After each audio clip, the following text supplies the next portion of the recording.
Estamos estudiando la verdad fundamental y esta es la lección número 38 y hablaremos del reino de Dios. El reino de Dios. Este es un tema importantísimo en la Biblia. Nuestro versículo clave se encuentra en el Evangelio de Mateo, capítulo 6, versículo 33, donde Jesús dice: Mas buscad primeramente el reino de Dios y su justicia, y todas estas cosas os serán añadidas. Mateo 6, 33. El reino de Dios era muy importante en el pensamiento de Jesús. Es importante que nosotros como creyentes comprendamos la relación que existe entre las palabras reino e iglesia. Reino e iglesia. Por ejemplo, en el Nuevo Testamento la palabra reino aparece unas 160 veces más o menos, lo cual muestra su relevancia, mientras que la palabra iglesia aparece unas 115 veces.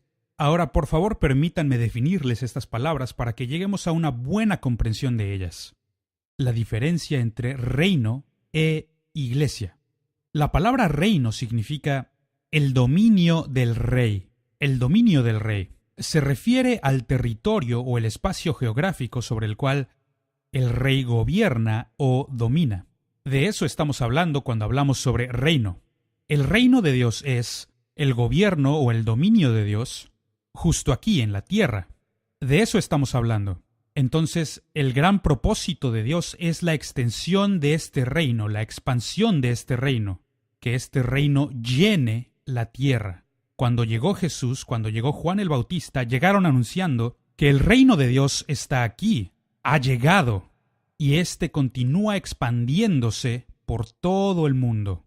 Y la palabra iglesia significa los llamados, aquellos que han salido del sistema mundano y ahora están siguiendo a Cristo, y especialmente está hablando de aquellos que se congregan juntos para la adoración divina, aquellos que se congregan para adorar a Jesús. La iglesia es el instrumento que Dios ha escogido para avanzar su reino. Y entonces esta es la relación que existe entre estas dos palabras. Hagamos una pregunta e intentemos contestarla. ¿Cómo se manifiesta o se expresa el reino de Dios en la tierra? Jesús nos enseñó a hacer esta oración en Mateo capítulo 6, verso 10. Venga tu reino. Hágase tu voluntad, como en el cielo, así también en la tierra. De eso estamos hablando aquí. El reino de Dios en el cielo, que por cierto muchas veces es llamado el reino de los cielos, pero el reino de Dios es la extensión de ese reino celestial justamente aquí, en el planeta Tierra. Y volviendo al Antiguo Testamento, en el Antiguo Testamento el Israel natural era la expresión y el instrumento que Dios utilizó para revelar su reino. Y un buen pasaje para ilustrar esto se encuentra en Éxodo capítulo 19, versículos 1 al 6, donde dice que Israel se convertirá en un reino de sacerdotes. Ese era el propósito, la intención de Dios, al llamar a este pueblo para entrar en un pacto con Él, para poder revelar su reino aquí en la tierra. Y ahora en el Nuevo Testamento, la iglesia se convierte en la expresión y en el instrumento del reino de Dios. En Mateo capítulo 21, versículo 43 lo vemos. La iglesia es el instrumento, pero vemos que el instrumento cambia, pero el propósito de Dios nunca cambia. El propósito de Dios permanece igual, para revelar su reino aquí en la tierra. Veamos una ilustración del libro de Génesis. En Génesis capítulo 1, versículos 26 al 28 nos habla de la creación. Entonces dijo Dios: hagamos al hombre a nuestra imagen, conforme a nuestra semejanza, y continúa diciendo: y señoree, es decir, que tenga dominio sobre la tierra. Y cuando leemos Génesis capítulo 18, versículo 18, vemos que Dios declara el mismo propósito a Abraham y le dice: a través de ti serán benditas todas las naciones de la tierra. Y cuando leemos el capítulo 22, Génesis 22, 18, Él está hablando sobre la simiente de Abraham.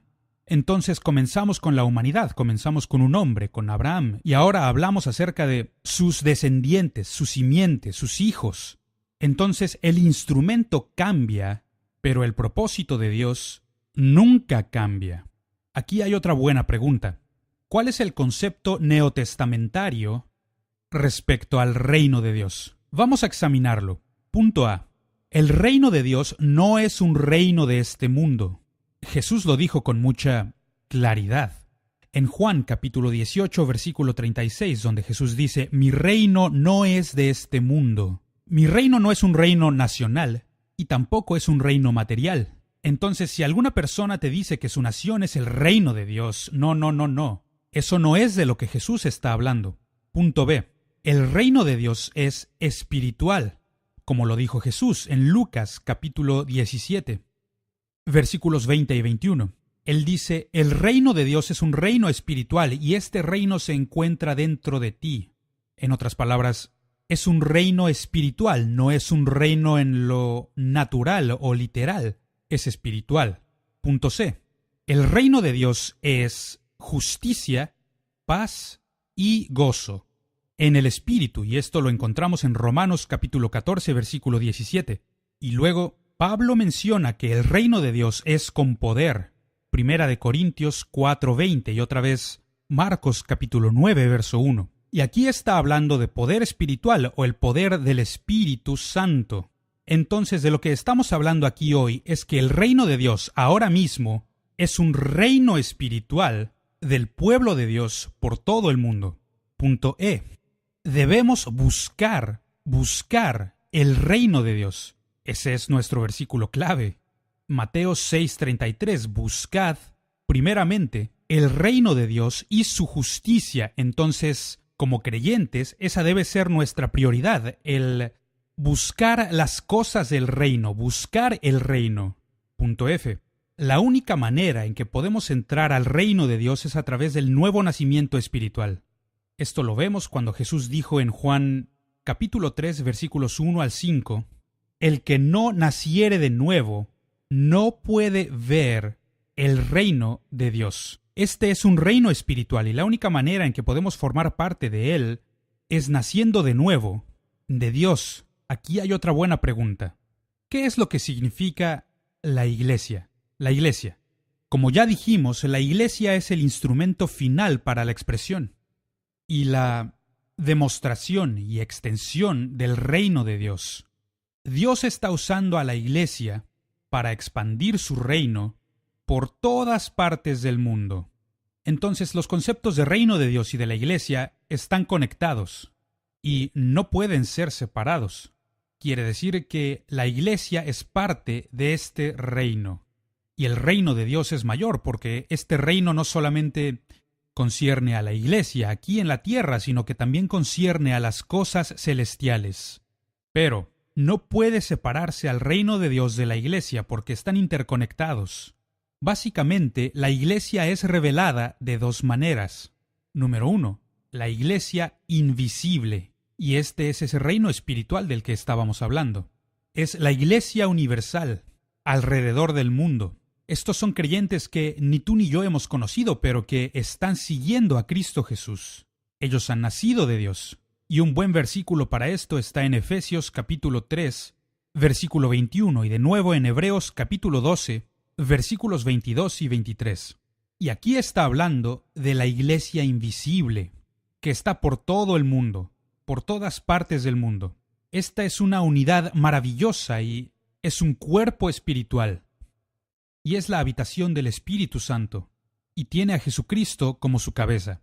Estamos hablando de los creyentes en Rusia, en India, en África, en Sudamérica. Hablamos sobre los creyentes que se encuentran por todo el mundo y están siguiendo a Cristo Jesús.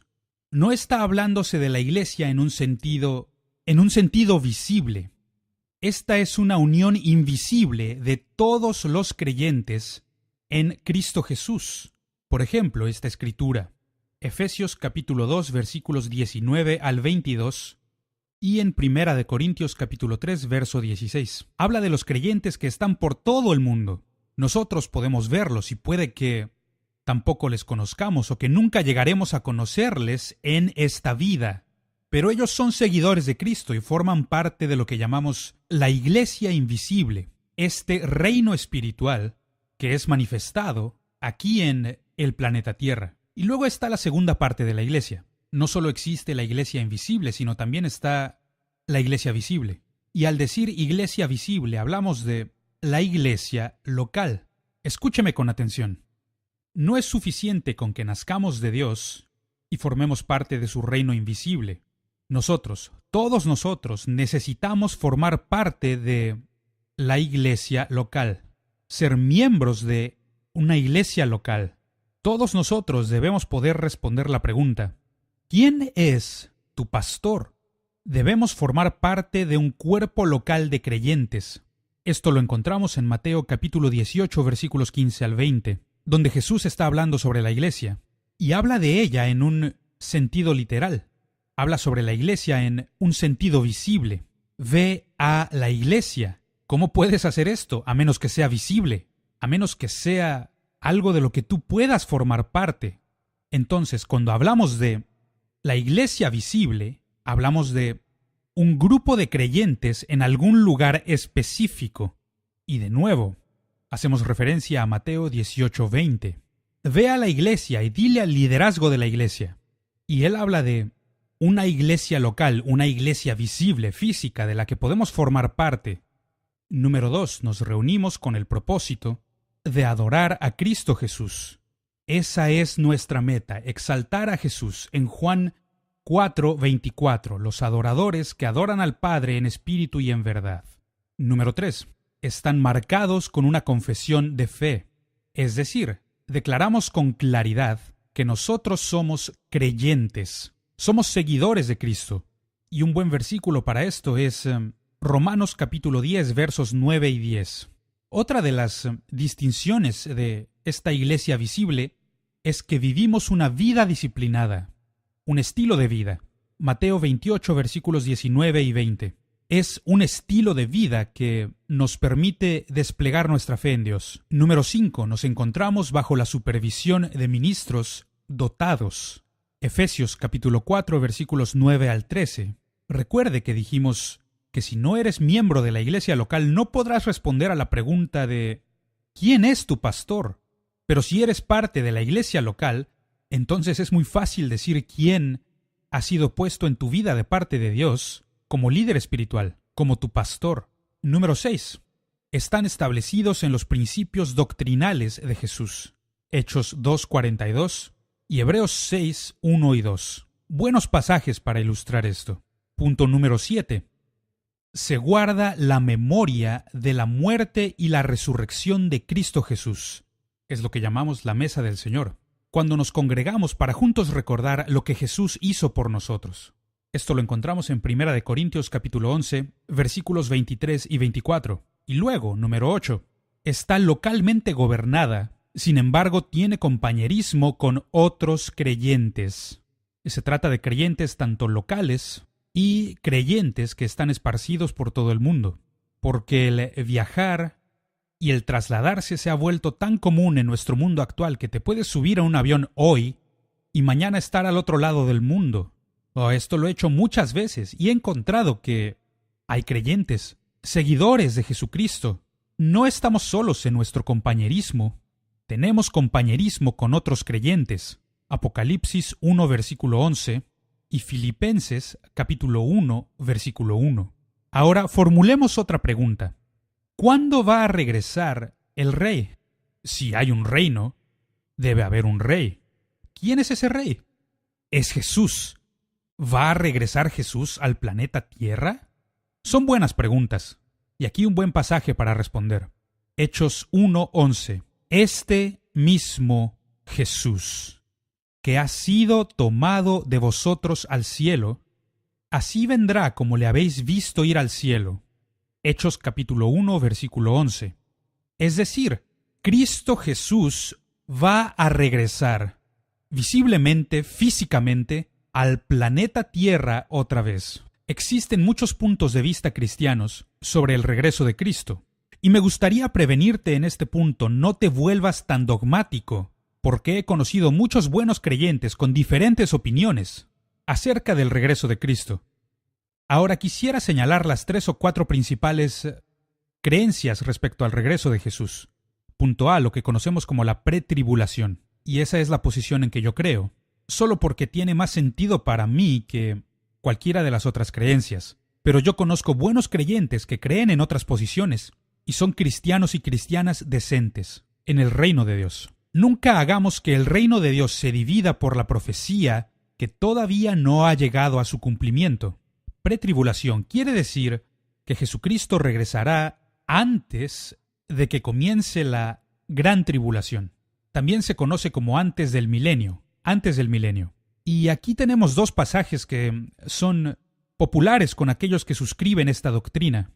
Apocalipsis capítulo 4, verso 1 y Lucas capítulo 21, versículo 36. Este es uno de mis favoritos, donde Jesús dice: oren para que puedan escapar, que sean dignos de escapar de todo lo que va a pasar en la tierra. Entonces yo soy de los que creen en esta posición. Otros creen que el regreso de Jesús será que Jesús volverá durante la tribulación.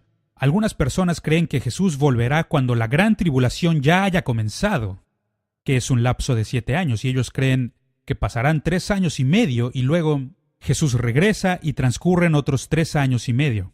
Y punto C es lo que llamamos post-tribulación. Post-tribulación. Yo no he conocido a tantos cristianos que tengan este punto de vista, pero sí he conocido a algunos buenos cristianos que lo creen. Esta es la creencia de que Jesús volverá después de que el mundo haya sido cristianizado. También se conoce como después del milenio. Y le daré un cuarto punto de vista que se llama amilenial. Los que creen en esta posición piensan que el milenio es solamente simbólico y que no es literal. Y esto me presenta una gran dificultad porque yo veo que estas personas quieren espiritualizarlo todo.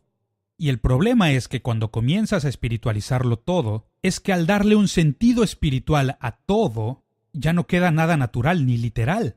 Y eso no es lo que la Biblia enseña. Y también existe esta posición que se llama pantribulación. Y esta significa: Jesucristo está por regresar, así que prepárate. Este es el énfasis de la Biblia. Está preparado para el regreso de Cristo Jesús. Mateo 24:36, Mateo 24:42 y Mateo capítulo 24, verso 44. Estar listos. Y aquí tenemos otra buena pregunta. ¿Qué significa la palabra rapto en la Biblia? ¿Qué significa? De hecho, la palabra rapto no se encuentra en la Biblia, pero hay un versículo, cierta palabra griega que se utiliza una y otra vez y que nos da este concepto, esta idea. Primera de Tesalonicenses 4:17. Luego nosotros, los que vivimos, los que hayamos quedado, seremos arrebatados, y esta es la palabra a la que nos referíamos hace un momento. Seremos arrebatados juntamente con ellos en las nubes para recibir al Señor en el aire. Y así estaremos siempre con el Señor. Y esta palabra de la que hemos sacado el concepto de rapto o arrebatamiento es la palabra griega arpazo. Arpazo, y existen unas 4 diferentes definiciones para esta palabra que se usan en la Biblia. La primera es la palabra arrebatar, arrebatar de una forma rápida. Una buena referencia para esto es Hechos capítulo 8, verso 39. Esta palabra también la vemos como apoderamiento. Esto lo encontramos en Juan capítulo 6, versículo 15. La misma palabra, arpazo, se usa como mover o llevar a un lugar diferente. Esto está en 2 de Corintios 12, versículos 1 al 4. Entonces, estos son 3 de los 4 diferentes significados. El cuarto significado de esta palabra es rescatar del peligro.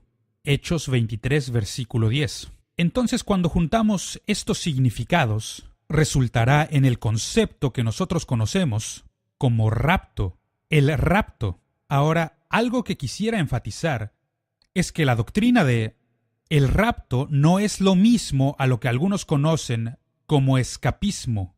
El escapismo es la creencia de que vamos a escapar del diablo. No. Nosotros no tenemos por qué temerle al diablo, porque mayor es el que está en nosotros que el que está en el mundo. Esto no es la doctrina del escapismo, no, sino que esta es la doctrina de Cristo regresando por sus amados y llevándoles para una ocasión muy especial. Hablaremos de esto en un momento. ¿Cuál es la naturaleza de la venida de Cristo? es súbita. Llegará rápido. La describe como un ladrón en la noche. Primera de Corintios 15, 51 y 52. Mateo 24, 27. La venida de Cristo es inminente, es decir, puede ocurrir en cualquier momento, rápido. No somos Dios, no podemos saber cuándo va a ocurrir esta segunda venida, pero es inminente y nosotros debemos vivir preparados para su venida. Apocalipsis 22, 7, 22, 12 y también está el versículo 20. Estos versículos nos advierten: estén listos, porque Él viene. Y luego ocurrirá en el aire. En otras palabras, no es más un reino espiritual, sino que ahora es un reino literal, cuando el Rey regrese. Primera Tesalonicenses 4:17, que leímos hace unos momentos. Ahora, ¿hacia dónde va la iglesia? Buena pregunta. La iglesia va a lo que conocemos como la cena de las bodas del Cordero. Aquí es cuando Cristo estará uniéndose con aquellos que han creído en Él. Apocalipsis capítulo 19, verso 7. ¿A dónde va la iglesia? Va a esta cena de las bodas del Cordero que va a ocurrir en el cielo, mientras la tribulación está tomando lugar aquí en la tierra. Durante esos 7 años de tribulación en la tierra habrá una celebración ocurriendo en los cielos. Punto C. Los creyentes compareceremos ante el tribunal de Cristo. Esto es interesante. El tribunal de Cristo. Esto se encuentra en Romanos capítulo 14, verso 10. Segunda de Corintios capítulo 5, versículo 10. Y esta palabra, el tribunal de Cristo, proviene de la palabra griega bema, y se refería a los jueces olímpicos, a los asientos que estos jueces olímpicos ocupaban mientras evaluaban a los que estaban compitiendo en los Juegos Olímpicos. La bema, C. Y eso está diciendo: nosotros como creyentes vamos a comparecer ante Cristo. El milenio, la palabra milenio simplemente significa 1000 años. Y esto lo encontramos en Apocalipsis capítulo 20, versos 4 y 5. Punto E. Los pecadores serán juzgados ante el gran trono blanco. No lo confundamos con el tribunal de Cristo. No, ese es un juicio completamente diferente. Es para los creyentes. Esto es para los no creyentes. Apocalipsis capítulo 20 versículos 11 al 15. Ahí encontramos el juicio del gran trono blanco. ¿Y qué significa esta nueva creación de la que hablamos? Estamos hablando de un cielo nuevo y una tierra nueva. Apocalipsis 21, verso 1. Estamos hablando sobre la nueva Jerusalén. Apocalipsis capítulo 21, verso 2. Y estamos hablando sobre una nueva creación. Notemos lo siguiente: lo que Dios ha diseñado, Él ha diseñado una nueva creación, un nuevo mundo. O, en este contexto, la palabra nuevo no necesariamente significa algo que no haya existido previamente. Aquí la palabra nuevo significa renovado, o como diríamos con respecto al creyente, el ser nacido de nuevo. Nacido de nuevo. Y lo que Dios va a hacer es que Él va a recrear, Él va a renovar el planeta Tierra, también renovará los cielos. ¿Por qué? Porque será un lugar que nacerá de nuevo para las personas que han nacido de nuevo. El pueblo de Dios. Estamos hablando de el reino de Dios aquí, el reino de Dios. Y la parte que nos corresponde como creyentes es compartir este buen mensaje, estas buenas nuevas, en todo lugar que nos sea posible, para que entonces nadie se pierda de la cena de las bodas del Cordero. En la vida ha habido muchas ocasiones en que se ha celebrado, muchas ocasiones especiales, en que la gente se ha regocijado y hemos visto bodas maravillosas. Como pastor debo confesar que algunos de los momentos que más he disfrutado han sido las bodas hermosas, las ceremonias. Siempre he detestado los funerales. He sepultado a algunos de los mejores santos que he conocido. Pero me encantan las bodas porque no hay nada más hermoso en este planeta Tierra que un hombre y una mujer que están enamorados, comprometiendo sus vidas a Cristo juntos. Es una escena muy pero muy hermosa. Oh, pero déjame decirte, amigo, la celebración más grande que jamás se haya visto no ha ocurrido. No ha ocurrido, pero va a ocurrir. Y va a ocurrir muy pronto, porque estamos cumpliendo con la gran comisión. estamos extendiendo el reino de Dios por todo el mundo. Tomamos las buenas nuevas de que el Rey ha venido. El reino de Dios está aquí y tú y yo podemos formar parte de ese reino. Entonces te reto, amigo. Te lanzo el reto. Forma parte de este nuevo reino, el reino de Dios. Parte del cielo nuevo, de la tierra nueva, de la nueva Jerusalén que viene, para ser la ciudad capital de Dios, donde Él va a gobernar y a reinar, justo aquí en el planeta Tierra. Yo quiero formar parte de ello. Ya tengo reservaciones. Mi ciudadanía está en el cielo. Yo planeo formar parte del más grandioso reino que el mundo jamás haya visto, el reino de Dios. Y dijo que vendrá como un gran monte y va a llenar toda la tierra. Y es por esto que oramos. Venga tu reino, hágase tu voluntad, como en el cielo, así también en la tierra. Si tú todavía no has hecho reservaciones, si no te has preparado, entonces yo te animo a hacerlo hoy. Sigue al Rey Jesús. Nunca te arrepentirás, amigo. Nunca te arrepentirás porque de esto justamente es de lo que se trata la vida.